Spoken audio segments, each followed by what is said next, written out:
Welcome to Wayne's Weird World. Whatever. I don't know what I'm going to find, but it's a mess. It's really overgrown.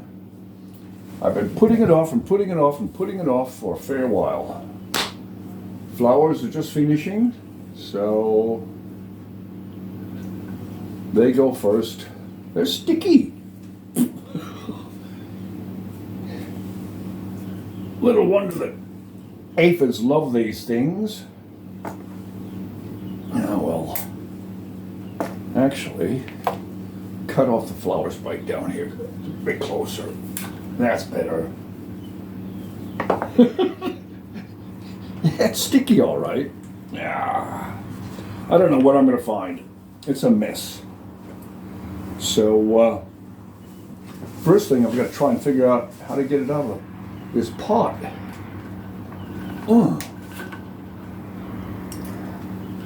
I really don't know what I'm going to find.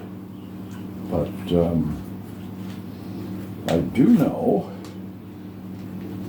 that it's an epiphyte and it's putting out its aerial roots like they would up in the trees.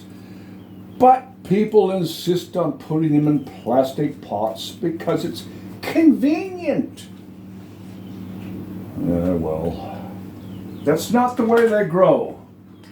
They don't grow in plastic pots. But I don't know if I'm going to be able to dislodge this easily. What I'm going to do, I'm going to end up cutting off everything that's growing up through the pot and try and leave everything else that's possible. My shoulder's still sore. It's 2 months now. And I've got my big monstera I've got to deal with. And how I'm going to do that, I don't know. I'm thinking about using,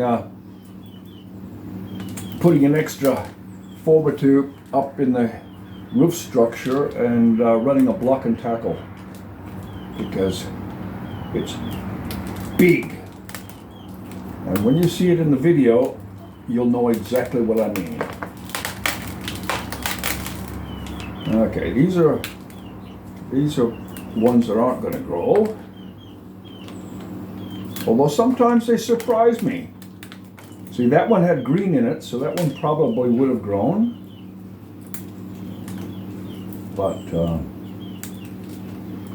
we shall see. It's going to take a fair bit of butchering. Now that one's got green inside. I can even see through the vellum. That's what the white stuff is called. Vellum. And it's like a sponge. So in nature, up in the trees, they're going to be soaking up water that way. What do we got here? Bogue's Draft from Launceston, Tasmania. Oh well, cheers.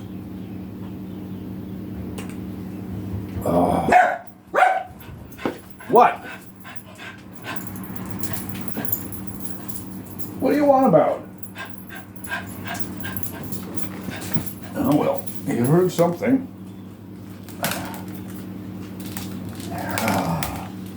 I don't know how this is going to come out. Trying. Well, it moved. I'm probably going to end up breaking this bamboo. And I don't want to be...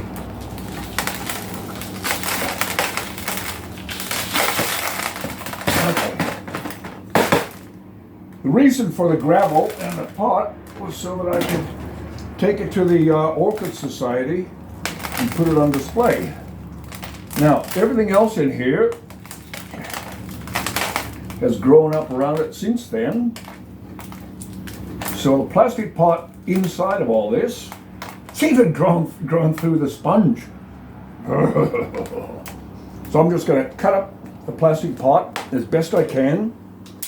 I've got a piece of driftwood that I that I had a look at out in the driveway, and it's hanging up behind me. This is why I don't like plastic pots, because orchids don't grow in plastic pots, and you end up with this problem. And terracotta pots, you end up with a real mess, and all you can do is break it, and that runs the risk of causing even more damage to the orchid.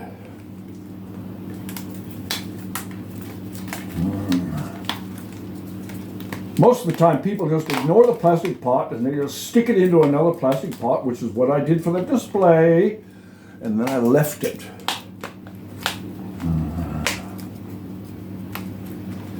Which is a big mistake.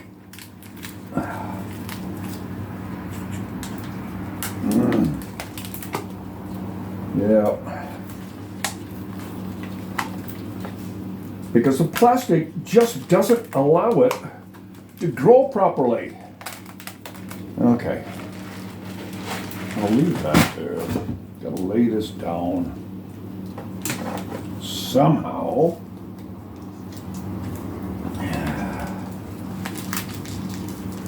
Right. Cut. I didn't want to do this. But if it's a healthy plant, which it is, it will recover. And it's just finishing flowering, so with a bit of luck, given plenty of time, that one where it's grown through the sponge, that's going to come out. Now I'm going to hack away at it.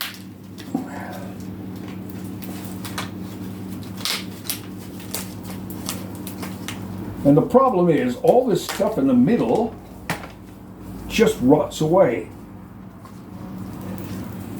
Ooh, nice little bump there. Yeah. Can I get at it? I don't know.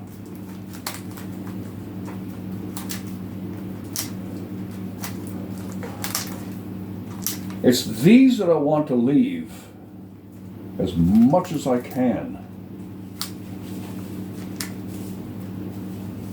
Now, come up through the middle.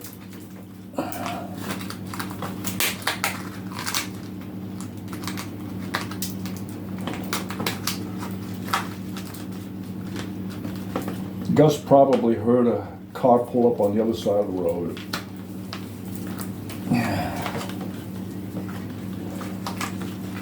Once I get this out of the way, mounting it on the driftwood will be easy. Now, there's a lot of people that don't like mounted orchids for the simple fact they live in an apartment. They don't have a place where they can spray the water easily without getting onto their precious furniture and whatever. Here, yeah, see, that's old roots that are rotted away. They're just a sheath. I want to get all that out of the way, or else it's going to prevent me from getting it on the mount. Let's get all this out of the way for a minute. All I need. Oh, what a mess. Yeah, all this has to go.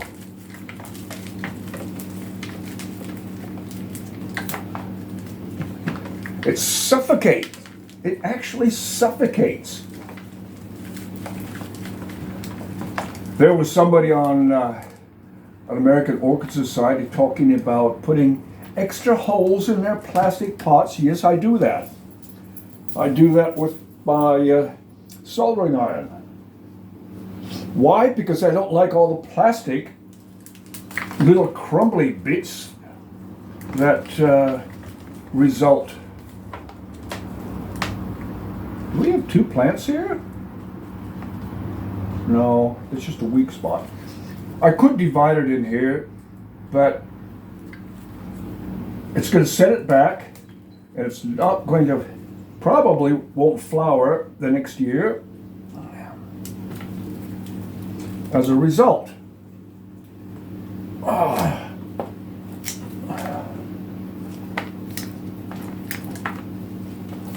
So to leave as much of it as you can, as large as you can, will give you a better chance of it flowering. All this that was inside of the original pot, it's just dead. Well, there's a couple there that are white, healthy vellum. But plastic pots are just not the best for orchids. But we do it that way because it's convenient.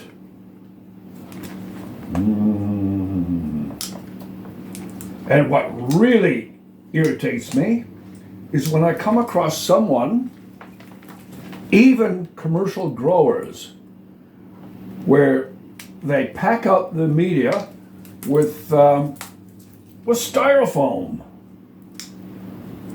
All of this stuff, other than the plastic pot that I've cut away, is going to end up out in the orchard. So I don't want styrofoam in my orchard. Not at all. Now, don't you admit it that you like all the canned music that people use for their videos? Because it's too quiet. Yeah, well, what a mess. What a mess. Yeah, cut those two off. I'm going to end up doing a lot of doctoring, looking at all these different roots and trimming bits away. But I'm just going to have to get on with the mount, otherwise this video is going to take like forever. All right, where is it? This one. Okay. We'll put it on that hook there. Okay. There's a nice little bit of a hollow here. And that can separate to go around that. And that leaf out of the way. Woohoo! Guess who forgot the fishing line attached before I started? Because just my luck, I let go and the whole thing ends up on the floor again, like I did once.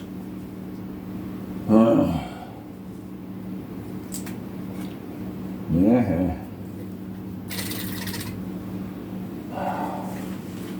Get that out of the way. Get the second hook out. I just make these things out of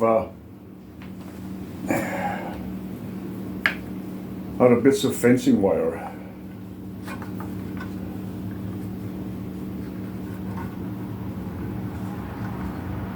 Boy Scout knots 101. Clove hitch, reef knot, and all the other ones. They're really, really useful.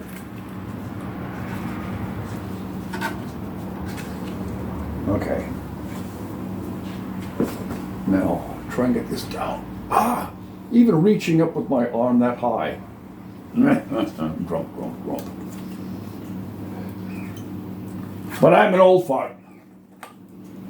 I'm allowed to be grumpy. Yeah. Okay. Well, that's basically it. I'll do a bit more tying on and trimming up of dead roots.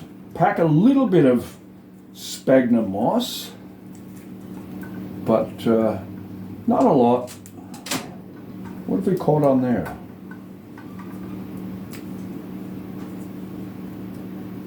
Okay. Get that one in there, across there, and around, and down, and so forth and so on. Yep. The video is going to take too long if I keep doing this, so I'm going to leave it like that. I've got the spaghnum moss, living spaghnum moss to pack in there. That'll get straightened up a little bit, tied on a little bit better, and if all goes well, it'll come on flowering well next year. There's some of these pieces, there's firm, but it's pulp right there. This one, same again, it's soft and mushy down to about there. I could take off a bit more, I probably will later. That's it. Wayne's Weird World, and I didn't even find a label. Oh well. Cheers. See you next time.